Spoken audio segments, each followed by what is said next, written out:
You sit up a little bit. All right. Hi, everybody. It's Alice and Eric. We had this all set up for us to do this outside because it was such a beautiful day. And then about 20 minutes ago, the dark clouds started to roll in. So got a little worried that we might wind up getting rained on. So decided to quickly move inside. And so I apologize for the background not being, I don't know. We don't really have an indoor background. We got to work on that for lives. But anyway, we are here today because we wanted to answer some questions about what does the market look like right now as far as mortgages. People are hearing, announcements that the Fed has dropped interest rates to 0. I do have some notes here just to make sure I don't mistake anything for you. Sorry. There we go. There have been reports, that the Fed dropped the Fed funds rate to 0. So a lot of people started saying, oh, interest rates are going to go to 0. Or what does that mean for interest rates for mortgages?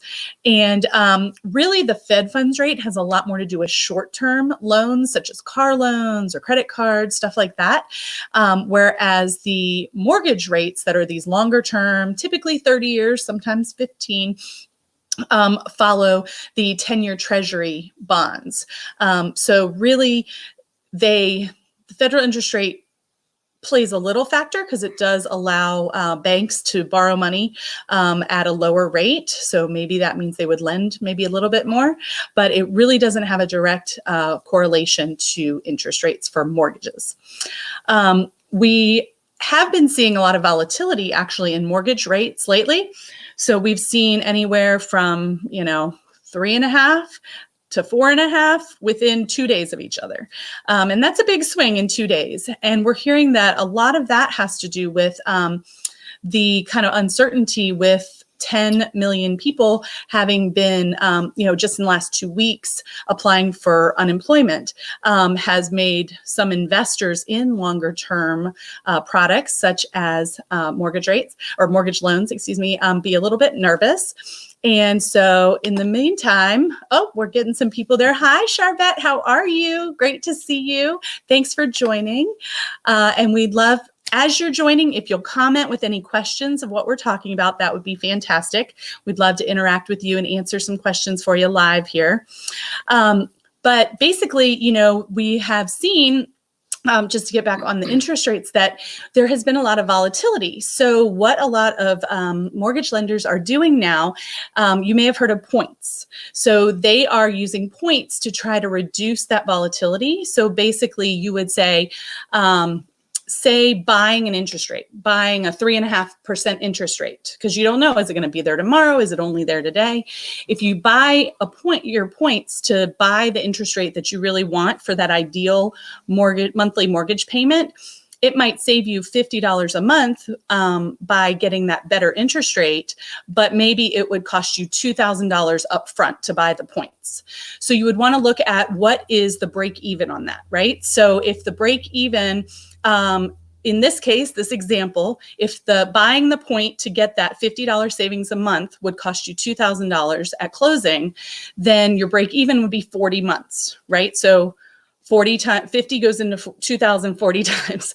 So that would be about 3 1/3 years. So as long as you plan to live in that home for that amount of time, at least, then it makes sense to buy the points. If you're like, I'm only going to live in that home like 2 years, then maybe I'll turn it into a rental and I'll buy another house. Well, I guess then you're still keeping it, but maybe I'm going to sell it and get a bigger house for my family.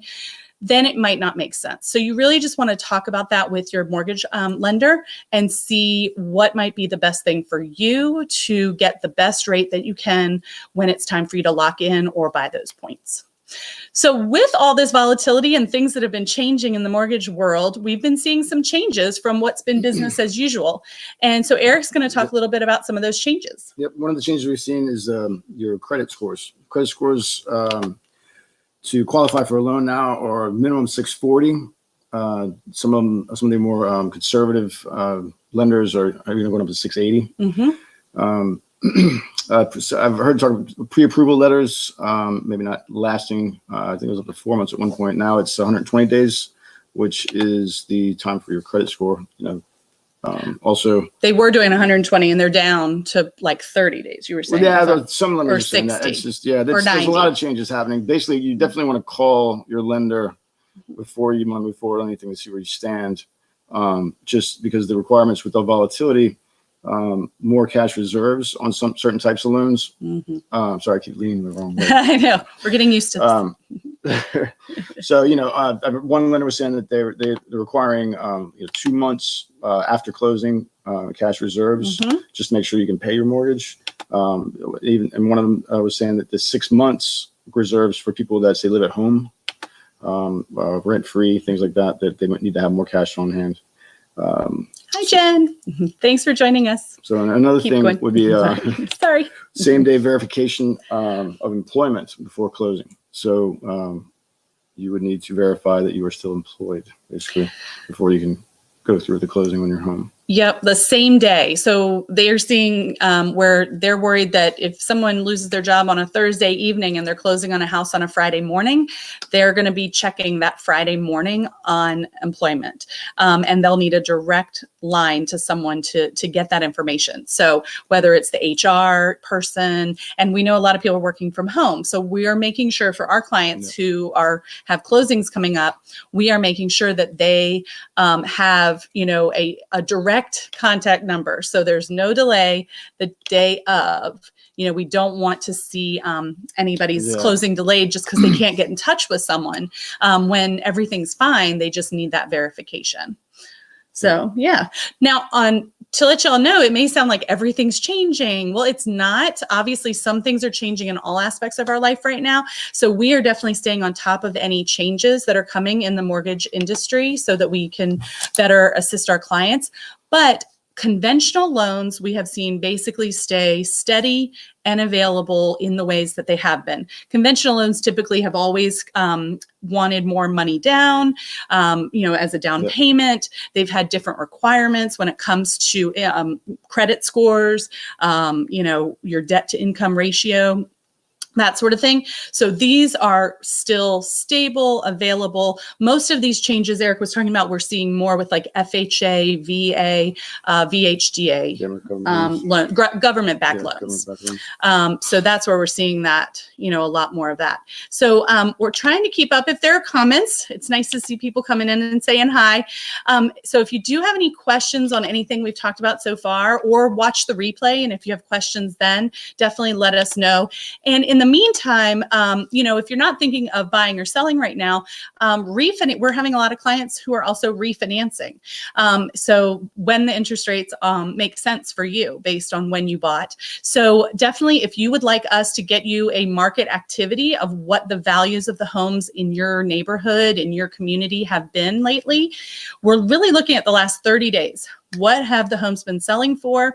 And just to give you an idea, if it makes sense for you to maybe do a refinance at this time, because we are seeing a lot of clients doing that right now too. So definitely think of us as a resource for you. And we would love to hear from you in the comments.